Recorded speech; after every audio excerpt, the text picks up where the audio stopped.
Hi! Well, last week's video went well. We discussed the importance of not doing low calorie diets just for the mere reason that they aren't sustainable enough. Apart from that, we discussed how the change in muscle and fat can have a huge impact on the way your body looks. Now here, I just lost 2 kgs. This week is going to be another important addition to the same topic, and this week we are going to discuss the metabolism. Now what we generally hear about metabolism and we know about metabolism is this. I'm telling you, no, my metabolism sucks. Even if I die working out, nothing is going to happen for me. उसको देखा है कभी? हाथी की तरह खाती है, तब भी ऐसी रहती है. Metabolism है और क्या है? बस हमारा ही नहीं होना है कुछ. You know, once you have thyroid, it's over for you. Your metabolism will be so low, then you can't lose weight. Let's just break down what metabolism actually means.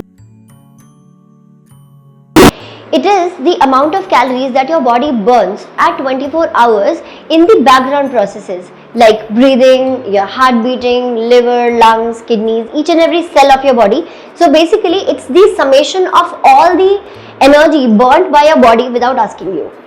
So you can be lying on your bed for the whole day and still your body will burn calories for you. That sounds so good, man. Now, metabolism is the part of the energy out equation, but we also burn calories in the terms of our daily activities, our exercise, even in the activities which are not exercise like cooking, talking, like right now I'm making the video. So all these calorie burnt is also a part of the energy out equation, but still our resting energy expenditure, which is our basal metabolic rate, takes around 70% of the burden of burning calories for us. So a good idea always is that we increase our metabolism, but in the pursuit of losing weight, when we do the low calorie diets, actually our metabolism goes down. How? The problem is that we have made a huge deal out of the speed of the weight loss process. But the researchers have shown that the faster you lose weight, the more you burn out on your muscle mass. And by the way, muscle is the metabolically active component. So when you lose on your muscle mass, you also lose on your metabolism. I'll tell you how that exactly happens. Let me give you a very simple example which I'm sure you must have observed. Now when our phone's battery is pretty low and right before it goes off, there is this 5-minute, 10-minute window wherein there is a power saving mode which is switched on for the phone, in which you can't use any ancillary functions like location, camera. You can only use the basic function of the phone, which is making calls. The same thing happens with our body. When you're eating lesser calories than required, then your body has to accommodate into whatever you're providing. And in order to do that, and in order to maintain the energy balance equation, which is energy in is equal to energy out, your body also reduces the whole pace of all the background processes. So all your organs actually work lesser than their efficiency, which in turn reduces the metabolism. But this whole thing is happening in order to save energy, in order to accommodate into whatever you are providing. This also leads to a lot of hormone level disruption, which I'm going to talk about much in detail in the next video. But for right now, you should understand that when the hormone disruption happens, it actually makes you gain more fat with every meal because your body is trying to save on calories. That is why researchers have seen that in the quick fix approach of low calorie diets, you actually lose more muscle than fat. Okay, fine. Enough of the problem now. Let's discuss what we can do to improve our metabolism. Hey Manisha, hi. I was just going to get some groceries and I thought I would drop by. Yeah, Fancy. It's just Well, you want to make videos without me?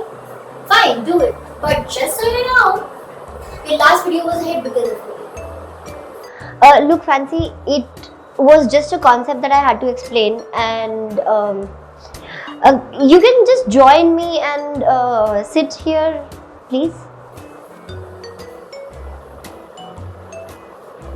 Yeah, okay. Yeah, so as I was saying, let's discuss what all we can do about increasing the metabolism. First, Well, quite obvious. Do not starve yourself. According to WHO and National Institute of Nutrition, a female needs to eat around 1900 calories every day and a male needs to eat somewhere around 2300 calories every day for a normal body functioning. Now, we are talking about the people who have an 8-hour job, are sedentary for most of the day, have around 1 to 2 hours of active activity like workout. Now, even if you put a 500 calorie deficit on your diet, even then, a female would still require around 1400 kilocalories and a male would require somewhere around 1800 kilocalories. And trust me, that's a lot of food. So, a 1200 kilocalorie and a 1500 kilocalorie concept is not going to work. Second, start your day with a fruit rather than tea and coffee. Now, the artificial stimulants like tea and coffee, they increase your blood flow. They increase the pseudo energy of the body without giving you any substantial calories. But the problem with that is that the effect of the coffee and tea starts to wear off within 45 minutes of consumption, and that's when the energy dips below even the previous levels. And not only that, coffee and tea also reduces the absorption of iron, calcium and vitamin D. On the other hand, a fruit will give you a quick yet sustained burst of energy. Third, build muscle. Since muscle is the metabolically active tissue of the body, having a good muscle mass will help you increase the metabolism. Choose a style of workout, but something which is strength-based. Seek guidance from a personal trainer, but get those muscles up for a challenge and have the right combination of strength and cardio workout. And no, running on the treadmill for 30 minutes is not going to build any muscle for you. You need to have a proper strength-based workout. Fourth, sleep properly. Now, I will do a dedicated video on sleep and the importance of sleep and the science behind the sleep. But as of now, you should understand this thing, that a minimum of 8 hours of sleep and as close to 11 PM as possible is required for you to sleep in a way that it works in increasing your metabolism. Now, apart from building up your BMR, you can also work on other components of the energy out equation to increase your total daily energy expenditure by being physically more active, by having small and frequent meals, because digestion also requires a lot of calorie burnout.